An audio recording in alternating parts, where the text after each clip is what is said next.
ശങ്കർനാഥ് scene ചെയ്യുമ്പോൾ ആളുകൾ കുറെ പേരുണ്ട് അല്ലെ? ഇല്ല, നമ്മൾ കുറച്ചുപേരെ നേരത്തെ പറഞ്ഞു സാറും അങ്ങനെ വേണ്ടപ്പെട്ടവർ മാത്രമേ ഉള്ളൂ.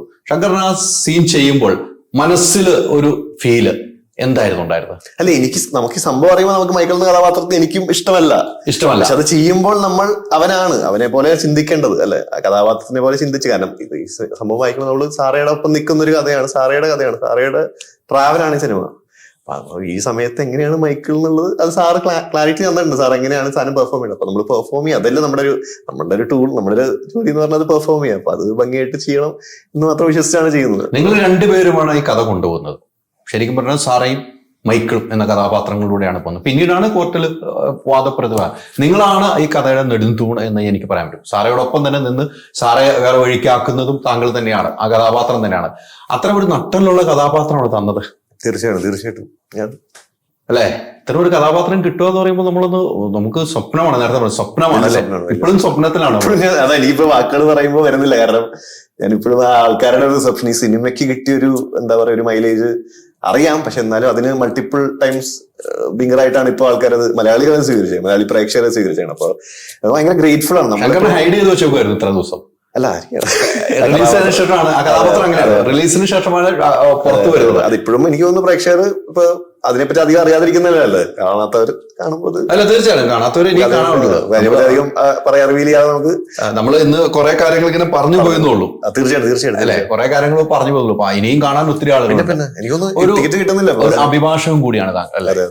അഭിഭാഷകം കൂടിയാണ്. ഈ സിനിമ ഫുൾ ടൈം ആദ്യം തന്നെ പറഞ്ഞിട്ടുണ്ട്, എല്ലാ പ്രസ് മീറ്റിലും എല്ലാ ഇന്റർവ്യൂവിലും ഇത് കോർട്ട് ഡ്രാമയാണെന്ന് പറയുന്നു. ആ ഒരു എക്സ്പീരിയൻസ് എങ്ങനെയായിരുന്നു?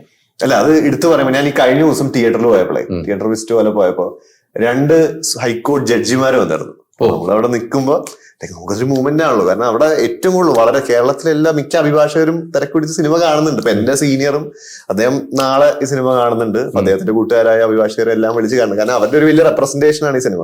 അവര് പറയുന്നത് ഇത്രയും ഭംഗിയായിട്ട് ഒരു കോടതി വിഷ്വലൈസ് ചെയ്ത് കാണിച്ചേക്കുന്നത് ആദ്യമായിട്ടാണ് നല്ലത്. ഇത്രയും ഭംഗിയായിട്ട് കാണിച്ചേക്കുന്ന സിനിമയാണ് നേര്.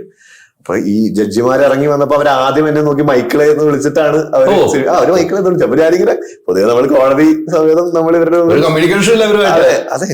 അപ്പൊ നമ്മളത്ര റെസ്പെക്ട്ഫുള്ളി നിൽക്കുന്നത് ഈ കഥാപാത്രത്തിന് അവര് തന്നെ ഉൾക്കൊണ്ട് അവര് വിളിക്കും. പിന്നെ അവർ ഈ സിനിമയുടെ എന്താ പറയാ, ഈ പറഞ്ഞ പോലെ ഈ ആർട്ടിനെ കുറിച്ച് ഇത് കൺസീവ് ചെയ്തൊരു തോട്ട് എത്ര നന്നായിട്ടാണ് ആൾക്കാരിലേക്ക് കമ്മ്യൂണിക്കേറ്റ് ചെയ്യുന്നത്, വളരെയധികം വാചാലരായിട്ട് അവർ സംസാരിച്ചു. അപ്പൊ നമുക്കതൊരു അത് വലിയൊരു അവാർഡല്ലേ. കാരണം അവര് കാണുന്ന അല്ലെ ഏറ്റവും ഉന്നതിയിൽ നിൽക്കുന്ന അവര് തന്നെ ഈ സിനിമ അല്ലെങ്കിൽ ഇത് ഷൂട്ട് ചെയ്ത രീതിയും അല്ലെങ്കിൽ കോടതിയെ പറ്റിയും അത്ര ചെറിയ ന്യൂആൻസസ് ഒക്കെ വളരെ ഡീറ്റെയിൽ ആയിട്ടാണ് ചെയ്തേക്കുന്നത്. അത് അറിയായിരിക്കുമല്ലോ, അത് അത്രയും ഭംഗിയായിട്ടാണ് റിപ്പോർട്ട് ചെയ്തിട്ടുണ്ട്.